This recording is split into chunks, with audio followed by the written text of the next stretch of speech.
Hello student, कैसे हैं आप? उम्मीद करते हैं स्वस्थ होंगे, मस्त होंगे। तो देखिए, आज का हमारा टारगेट क्या है। Class 12 chemistry chapter second electrochemistry के इंपॉर्टेंट क्वेश्चन का ये पार्ट थर्ड है। इसके पहले हमने पार्ट फर्स्ट और सेकंड के इंपॉर्टेंट क्वेश्चन को सॉल्व किया था। तो आज हम पार्ट थर्ड के इंपॉर्टेंट क्वेश्चन को सॉल्व करेंगे। तो क्वेश्चन 12 तक हमने कंप्लीट किया था।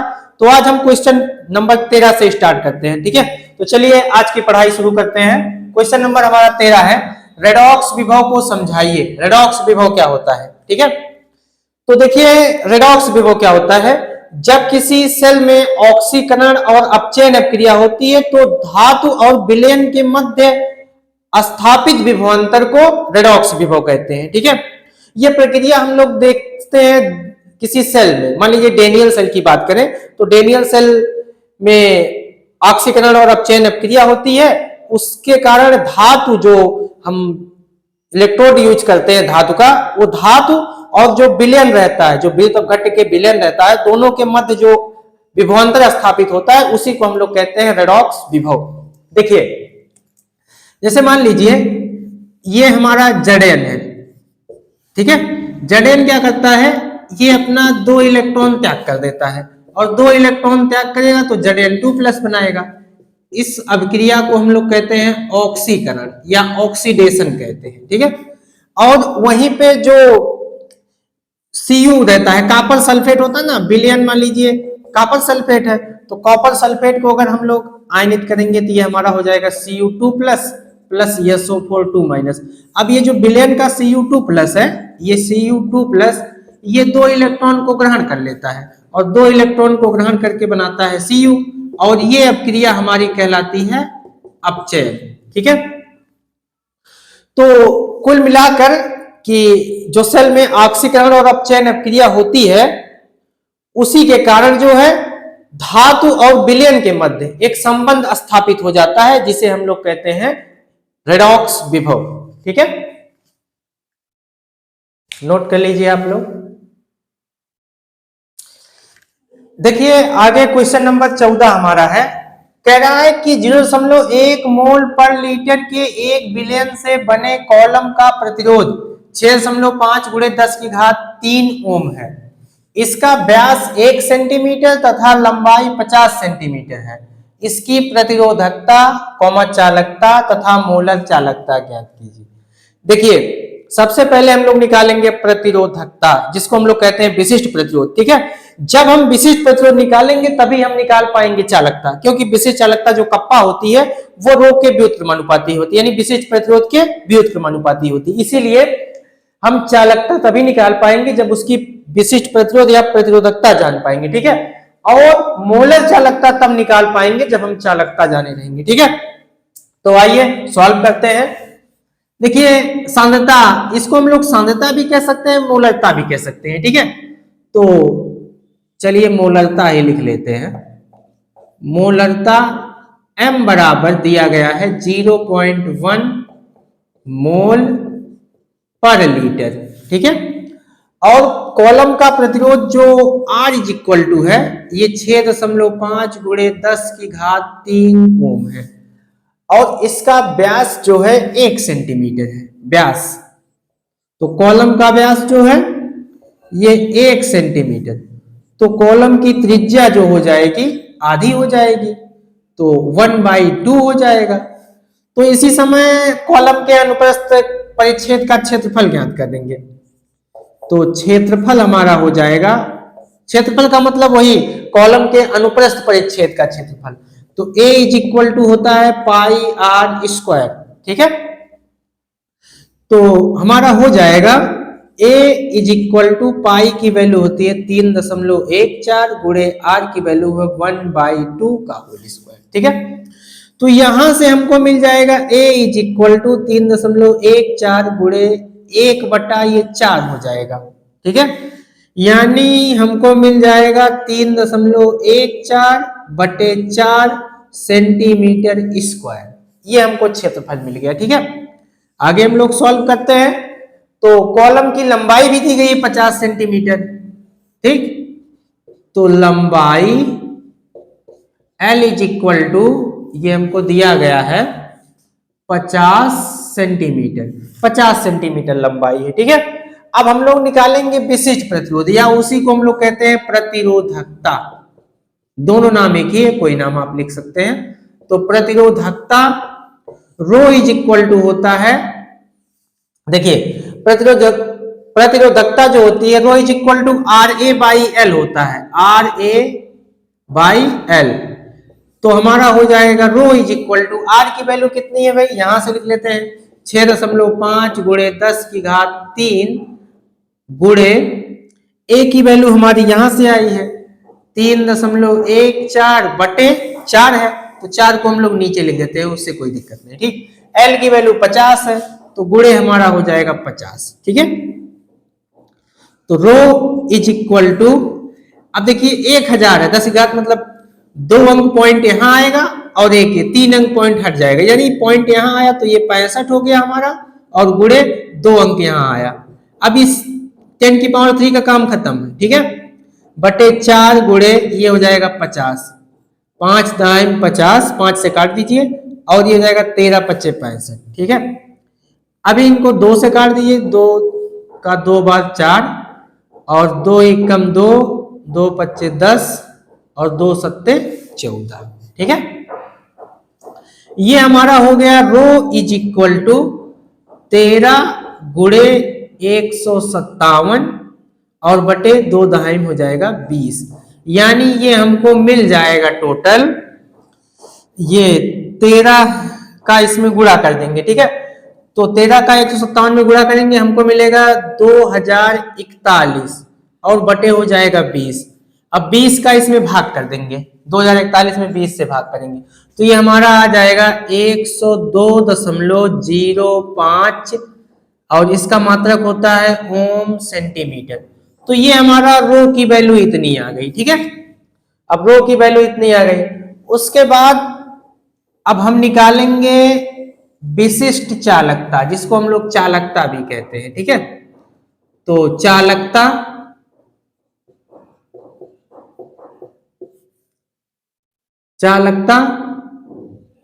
ये कप्पा यहीं पे लिख लीजिए, kappa is equal to 1 by rho होता है, ठीक है।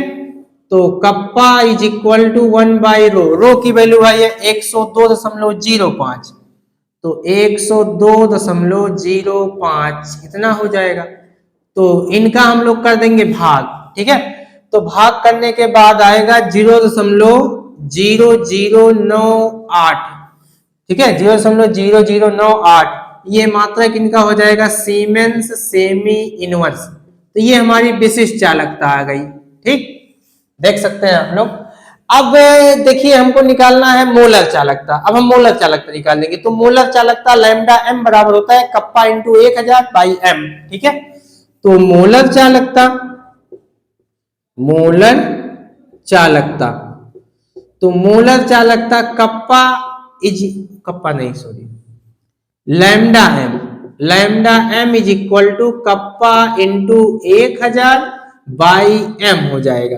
तो lambda M is equal to, kappa की वैल्यू यहां से निकाल लेंगे, तो 0.00 यहां दिया गया है 0098 गुणे 1000 अपन, यहां देखिए m की वैल्यू यहां पे दी गई, यहां हम लोग लिखे 0.1, तो 0.1 1000 से गुणा होगा 0.3 अंक आएगा यहाँ पे, यानी 9.8 आ जाएगा। तो lambda m is equal to 9.8 बटे 0.1, पॉइंट सेम अंक पे है, ठीक है, पॉइंट को हटा देंगे जब सेम अंक पे है।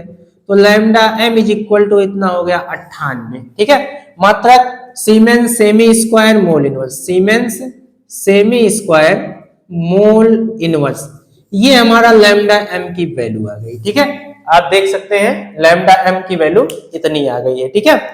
तो इस प्रकार से आप प्रतिरोधकता यानी विशिष्ट प्रतिरोध और चालकता, उसके अतिरिक्त जो मोलर चालकता है, इनको आप ज्ञात कर सकते हैं। देखिए नेक्स्ट हमारा क्वेश्चन नंबर 15 है, कह रहा है कि CuHCl में नहीं घुलता है, क्यों। देखिए इनका कहना है कि जो कॉपर, ठोस कॉपर होता है वो हाइड्रोक्लोरिक अम्ल यानी HCl में नहीं घुलता है, ऐसा क्यों, ठीक है। तो इसका कारण ये होता है कि जो कॉपर है वो सक्रियता श्रेणी में हाइड्रोजन से नीचे स्थित है। कॉपर जो होता है वो क्रियाशीलता श्रेणी में हाइड्रोजन से नीचे स्थित है। अतः अर्थात ये जो कॉपर है ये हाइड्रोजन से कम क्रियाशील होता है, इसलिए यह HCl के अम्लीय विलयन से हाइड्रोजन को विस्थापित नहीं कर पाता है। इसीलिए जो ठोस कॉपर होता है वो HCl में नहीं घुलता है। इसका मुख्य कारण यही होता है। ठीक है,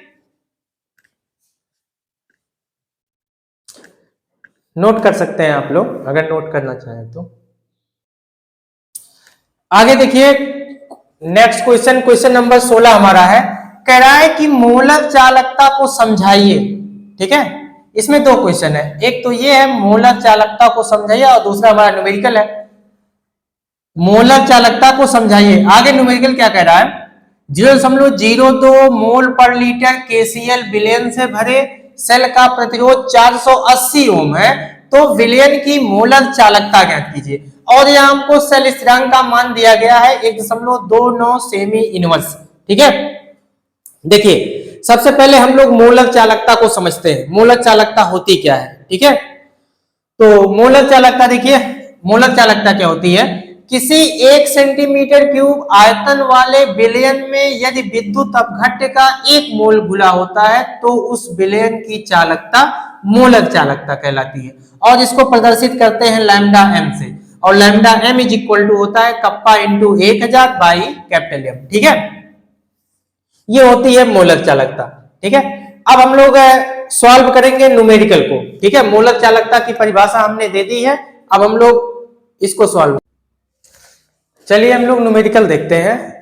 तो दिया गया है 0.02 मोल पर लीटर KCl विलयन से भरे सेल का प्रतिरोध 480 ओम है, तो विलयन की मोलर चालकता ज्ञात कीजिए। ठीक है, तो मोलर चालकता को हमने समझा दिया, अब हम लोग क्वेश्चन को सॉल्व करते हैं।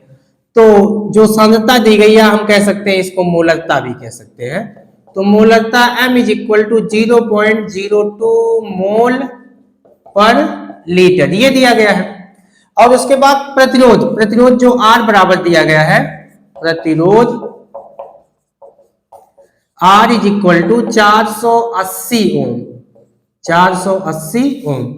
ठीक है, और जो सेल स्थिरांक दिया गया है, सेल स्थिरांक को दिखाते हैं हम लोग G स्टार से, ये हमारा हो गया सेल स्थिरांक, इसको हम लोग G स्टार से दिखाते हैं। ठीक है, तो सेल स्थिरांक हमारा है 1.29 semi inverse.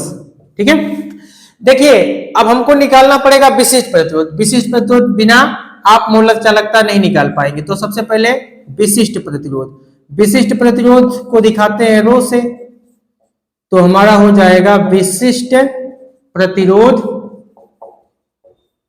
Row is equal to, ठीक है, अब देखिए रो इज इक्वल टू होता है R बाई G स्टार। ठीक है, यानी R बाई सेल नियतांक, तो रो इज इक्वल टू हमारा हो जाएगा R की वैल्यू है 480 और G स्टार की वैल्यू यहां दी गई है 1.29, ये हमारा रो की वैल्यू आ गई, इतना ओम सेमी। ठीक है, इतना ओम सेमी। अब देखिए अब हम लोग निकालेंगे वो विशिष्ट चालकता, जिसको हम लोग चालकता भी कह सकते हैं। तो विशिष्ट चालकता, चालकता कप्पा इज इक्वल टू ये होती है 1 बाई रो, तो इसी का व्युत्क्रम हो जाएगा, रो का व्युत्क्रम, तो हमको मिल जाएगा यहां देखिए, यानी kappa is equal to 1 by rho होता है, तो ये 480 बटे 1.29 है, इसी को हम लोग व्युत्क्रम कर देंगे, तो 1.29 बटे हो जाएगा 480, तो इन दोनों का हम लोग कर देंगे भाग। ठीक है, तो भाग करने के बाद हमारा आएगा 0.0026875, 0.0026875। ठीक है, ये हमारा इतना आ जाएगा, कप्पा की वैल्यू आ गई। ठीक, अब देखिए कप्पा की वैल्यू आ गई, अब हम लोग निकालेंगे मोलर चालकता, मोलर चालकता, तो मोलर चालकता lambda m is equal to होता है kappa into 1000 by capital M। ठीक है, तो lambda m is equal to हो जाएगा, कप्पा की वैल्यू यहां से 0.002687 ठीक है, 26875 या फिर 87 तक ले जाइए, यहीं तक ले जाइए, या फिर इसका मात्रक लिख दीजिए, इसका मात्रक हो जाएगा सीमेंस सेमी इनवर्स। ठीक है, ये 5 नहीं है सीमेंस, तो 87 हो जाएगा। ठीक, कैपिटल एम की वैल्यू यहां दी गई 0.02 ये दिया गया है। ठीक, और गुणे हमारा है 1000, तो गुणे हो जाएगा 1000 का गुणा करेंगे, पॉइंट हमारा 3 अंक आएगा, 1 2 3, तो lambda m is equal to आ जाएगा 2.6875 और बटे हमारा हो जाएगा 0.02, ये हो जाएगा। ठीक है, एक काम करिए, ऊपर नीचे 100 से गुणा कर दीजिए, तो 100 से गुणा 100 से भाग कर देंगे, तो हमारा ये हो जाएगा lambda m is equal to 100 से गुणा करेंगे तो ये पॉइंट हमारा यहाँ आ जाएगा, ये हो जाएगा 268.7, ये 5 नहीं है भाई यहाँ पे, ये खाली इतना है, ये 2687 था ना, तो 2687 सही है, तो पॉइंट हमारा 2 अंक यहाँ आएगा, तो 268.7 हो जाएगा, और इसमें जब 100 से गुणा करेंगे तो हमारा 2 हो जाएगा। अब देखिए 2 से भाग कर दीजिए, तो lambda m is equal to जब 2 से भाग करेंगे तो 2 1 कम 2, 2 तिहाई 6, 2 1 कम 2 और 2 तिहाई 6, यहाँ पॉइंट कहाँ, यहाँ नहीं पॉइंट लगेगा, ये देखिए 2 1 कम 2, 2 तिहाई 6, फिर 2 चौक 8, फिर पॉइंट लगा देंगे, 2 तिहाई 6, अभी यहाँ देखिए एक बचा है, और 2 पच्चे 10, ये इतना हमारा, और इसका मात्रक हो जाएगा सीमेंस सेमी स्क्वायर मोल इनवर्स। ये सीमेंस, एस का मतलब ये एस है, ये जो लिखा गया है एस का मतलब सीमेंस होता है। ठीक है, यही हमारा आंसर हो जाएगा। ठीक, तो मोलर चालकता आ जाएगी हमारी 134.35 और मात्रक हो जाएगा सीमेंस सेमी स्क्वायर मोल इनवर्स। ठीक है, नोट कर लीजिए आप लोग। आइए नेक्स्ट क्वेश्चन देखिए, क्वेश्चन नंबर 17 है 0.1 मोल पर लीटर KOH विलयन से भरे 1000 सेंटीमीटर लंबाई तथा 0.5 सेंटीमीटर त्रिज्या के स्तंभ का विद्युत प्रतिरोध 5 × 10³ ओम है, विलयन की मोलर चालकता ज्ञात कीजिए। देखिए यहां भी हमको मोलर चालकता ही ज्ञात करनी है। ठीक है, हमको प्रतिरोध दिया गया है, सांद्रता दी गई यानी मोलरता दी गई है, और कॉलम की लंबाई दी गई है और त्रिज्या दी गई है। ठीक है, तो आइए देखते हैं इनको। मोलरता, तो मोलरता कैपिटल M बराबर 0.1 मोल पर लीटर, ये हमारा हो गया। उसके बाद कॉलम की लंबाई, तो लिख लीजिए लंबाई L is equal to 1000 centimetre, त्रिज्या R is equal to 0.5 centimetre. तो आप यहीं पे निकाल लीजिए अनुप्रस्थ कॉलम के अनुप्रस्थ परिच्छेद का क्षेत्रफल, तो A इज इक्वल टू हो जाएगा पाई r स्क्वायर, तो A इज इक्वल टू पाई की वैल्यू होती है 3.14 गुणे R की वैल्यू हमारी 0.2 है। ठीक है, तो एक काम करिए 0.2 का स्क्वायर कर लेते हैं। ठीक है, तो 0.2 का हम लोग स्क्वायर करेंगे तो 0.25 हो जाएगा, तो A इज इक्वल टू 3.14 गुणे 0.25 हो जाएगा। ठीक है, तो A इज इक्वल टू इन दोनों का कर लीजिए, हम लोग गुणा कर लेंगे, 0.785 आ जाएगा, 785 सेंटीमीटर स्क्वायर, इन दोनों का गुणा, तो ये हमारा आ गया क्षेत्रफल, अनुप्रस्थ परिच्छेद का क्षेत्रफल। ठीक है, क्षेत्रफल भी आ गया। अब आप निकाल लीजिए विशिष्ट प्रतिरोध। ठीक है, तो चलिए यहां देख लेते हैं। तो विशिष्ट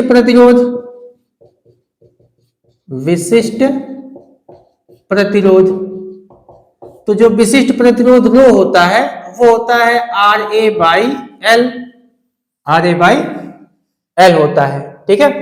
तो अब देखिए रो इज इक्वल टू हो जाएगा, R की वैल्यू यहाँ पे है 5 गुणे 10 की घात 3, ठीक है।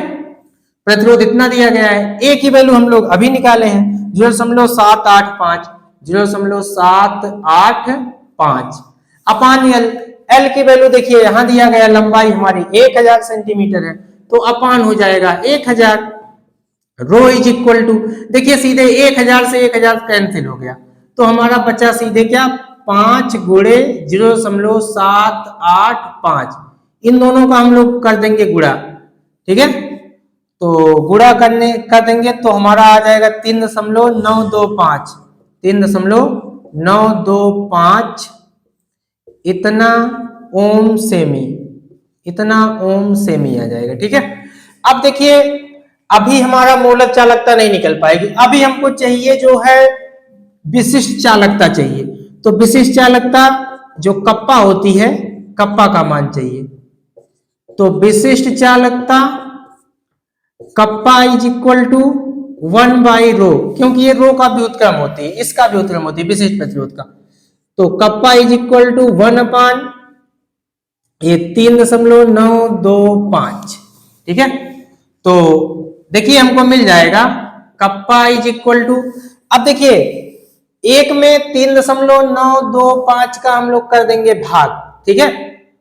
तो आ जाएगा ये 0.2547, ठीक है।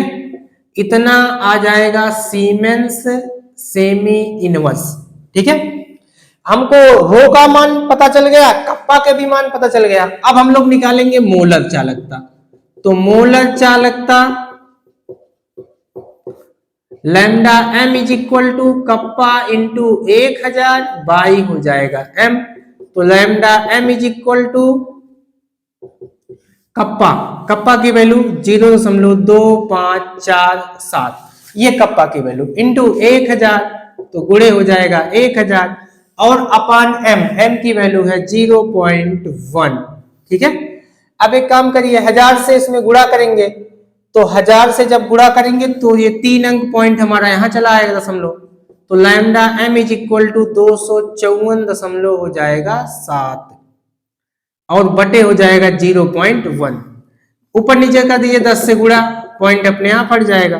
तो lambda M is equal to 10 से करेंगे तो ये 1 हो जाएगा, 1 का कोई बात नहीं, 1 को रहने दीजिए, बाकी ये हमारा पॉइंट यहाँ आ जाएगा। तो 254 यानी 2547 हो जाएगा, यही हमारा आंसर हो जाएगा। इतना सीमेंस, ये एस का मतलब समझिए भाई कि सीमेंस है, ठीक है। सीमेंस